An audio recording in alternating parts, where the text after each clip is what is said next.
नमस्कार, स्वागत आपका एमजीएन हरियाणा लाइव न्यूज़ पर। मैं हूं कृष्ण सैनी। आज हम आम आदमी पार्टी के ऑफिस में महेंद्रगढ़ में मौजूद हैं और हमारे साथ डॉक्टर मनीष यादव जी मौजूद हैं।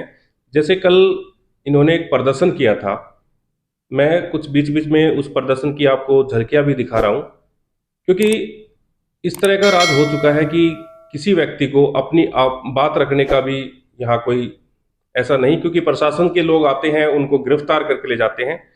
तो हमारे साथ मनीष यादव जी मौजूद हैं, उनसे जानकारी ले लेते हैं, क्योंकि कल इनकी बाइट नहीं ले पाए थे और काफ़ी हमने बार बार इनसे फ़ोन पे भी बात करने की कोशिश की, लेकिन इन्होंने, क्योंकि गिरफ्तारी हो गई थी इनकी, इनके फ़ोन वगैरह भी इनसे ले लिए गए थे। तो अब हम इनके ऑफिस में आए हैं, किन कारणों को लेकर के तो ये प्रदर्शन कर रहे थे और इनको क्यों गिरफ्तार पुलिस ने किया और किन किन धाराओं पर इन पे मुकदमा किया, ये सारी बातें हम इनसे विस्तार से साझा करेंगे। तो आप प्लीज जितने भी साथी इस खबर को देख रहे हैं, साथ के साथ शेयर जरूर कर दें। मनीष जी, सबसे पहले हमारे चैनल में आपका स्वागत करते हैं। बहुत बहुत धन्यवाद। सभी साथियों को नमस्कार, आपके सभी दर्शकों को नमस्कार। तो सर, जैसे कल जो प्रदर्शन किया जा रहा था, उसका क्या मुख्य कारण था? क्योंकि कई जगह ऐसे प्रदर्शन देखने को मिले और फिर आपको अरेस्ट होना पड़ा, सभी साथियों को बस में बिठा कर ले जाया गया और फिर आपके ऊपर एक मुकदमा दर्ज कर दिया जाता है और फिर ऐसे बयान आते हैं पुलिस की तरफ से कि भी मुकदमा नहीं किया गया, क्योंकि वो बाइट हमने सुनी थी और बताया गया था कि वो मुकदमा नहीं दर्ज किया गया। एक वैसे ही हमने तो सरकार के आदेश का पालन किया।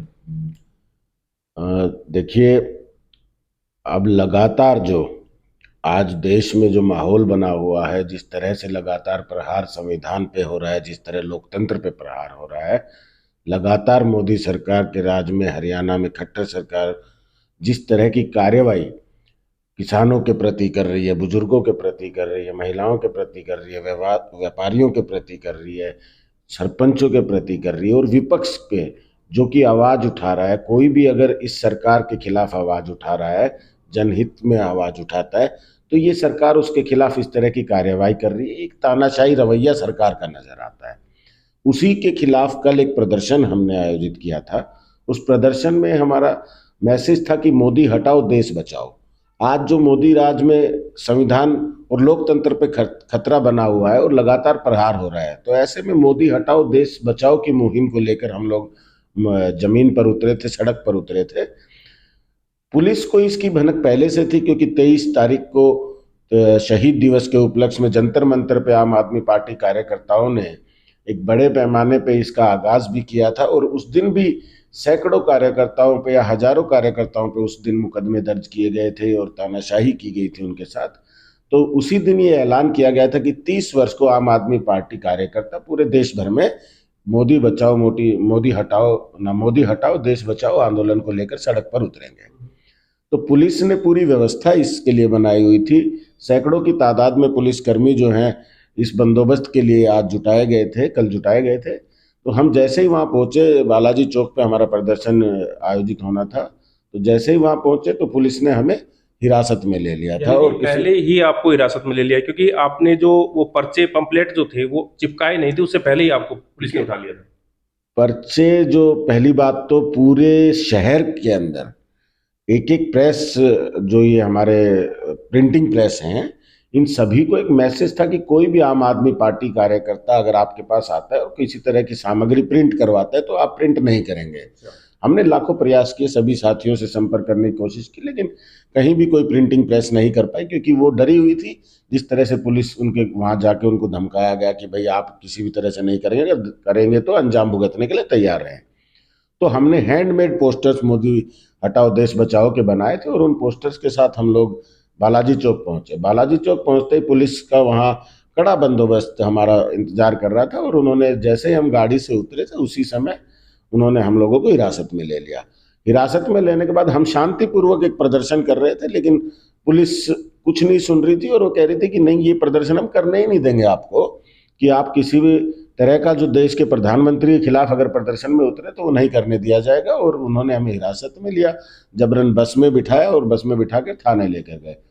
वहाँ 3-4 घंटे डिटेन करने के बाद उन्होंने मुकदमा दर्ज किया, 107, 151 की धाराओं के तहत हमारे खिलाफ मुकदमा दर्ज किया, जो कि एक शांतिपूर्वक प्रदर्शन करने कर रहे थे, उसके बावजूद उसमें कोई हिंसा नहीं थी, कोई किसी तरह की मंशा नहीं थी, किसी को चोट पहुंचाने की मंशा नहीं, वो साफ था, साफ नजर भी आ रहा था। लेकिन फिर भी सरकार के आदेश पे पुलिस ने हमारे खिलाफ मुकदमा दर्ज किया और फिर अभी फिलहाल जमानत पे हम लोग उसके बाद बाहर आए हैं निजी वजह बता। मनीष जी, जैसे अगर बात करें, ये जो बात कहाँ से शुरू हुई कि इस तरह के रोडों पे उतरना और ये पंपलेट वगैरह चिपकाने की बात और मोदी के खिलाफ आम आदमी पार्टी को उतरना, क्योंकि बात तो शायद कांग्रेस के खिलाफ राहुल गांधी के लिए की गई थी, लेकिन आम आदमी पार्टी इनको समर्थन करते हुए नजर आ रही है, ये कैसा? देखिए, ये देश में जब खतरा लोकतंत्र को है, ये राहुल गांधी की सदस्यता को लेके बात नहीं है। राहुल गांधी की सदस्यता को रद्द करने में जितनी तेजी मोदी सरकार ने दिखाई है, उसमें उन्होंने जो प्रक्रिया होती है सदस्यता रद्द करने की, वो राष्ट्रपति को भेजा जाता है या उसके जो भी नियम हैं उनको सबको ताक पे रखते हुए उन्होंने सदस्यता को रद्द किया। तो ये एक उदाहरण है कि किस तरह से आज वो डरी हुई है मोदी सरकार और किस तरह से विपक्ष को कुचलना चाहती है, विपक्ष की आवाज को दबाना चाहती है। तो ये सारा विपक्ष ऐसी कार्यवाही के खिलाफ आवाज उठाता है। ये राहुल गांधी की बात नहीं, जिस तरह से मनीष सिसोदिया को बिना किसी केवल आरोप महज में और बिना किसी सबूतों के आपने अरेस्ट कर लिया। सत्येंद्र जैन 6 महीने से जेल में है बिना किसी सिद्ध आरोपों के कारण। तो इस तरह की तानाशाही लगातार, जिस तरह किसानों पर लाठीचार्ज हुआ था, 1 साल तक किसान सरहद पे बैठा रहा, जिस तरह युवाओं पे देश भर में लाठीचार्ज किया गया था अग्निवीर परियोजना के दौरान, जिस तरह सरपंचों के ऊपर हरियाणा में लाठीचार्ज किया गया था। आज देश में क्राइम का स्टेटस अगर आप देखें तो महिलाएं असुरक्षित हैं, लोग बाहर नहीं निकल सकते, गुंडागर्दी, फिरौती, आप बलात्कार, इस तरह की संगीन घटनाएं आज देश में चरम सीमा पे हैं। जगह जगह अपराध हो रहे हैं। सरकार बजाय कि पुलिस का वहां सदुपयोग करे और उनको क्राइम को कंट्रोल करे, लेकिन वो विपक्ष की आवाज दबाने में, कल देखा नहीं आपने शहर भर में किस तरह से मुस्तैदी से पुलिस का इस्तेमाल किया गया, जिसमें कि एक शांतिपूर्वक प्रदर्शन के खिलाफ इतनी पुलिस का आपने इस्तेमाल किया। तो इसे दुरुपयोग नहीं कहेंगे तो और क्या कहेंगे? तो जैसे आप, जैसे ये जो कल आपके साथ हुआ, ये घटना हम घटना ही कहेंगे, क्योंकि आपने ना तो पोस्टर चिपकाए, आप अपना प्रदर्शन करते, ये अधिकार भी है हर व्यक्ति का अपनी आवाज को बुलंद करना। लेकिन आगे जैसे इस घटना को लेकर के कोई बड़ा कदम भी आम आदमी पार्टी का हो सकता है, या कोई बड़े लेवल, बड़े स्केल पे भी आप अपनी आवाज उठाएंगे? देखिए, आम आदमी पार्टी के कार्यकर्ता इस तरह की तानाशाही से न डरते हैं और न डरेंगे। हम लगातार आवाज उठाते रहेंगे।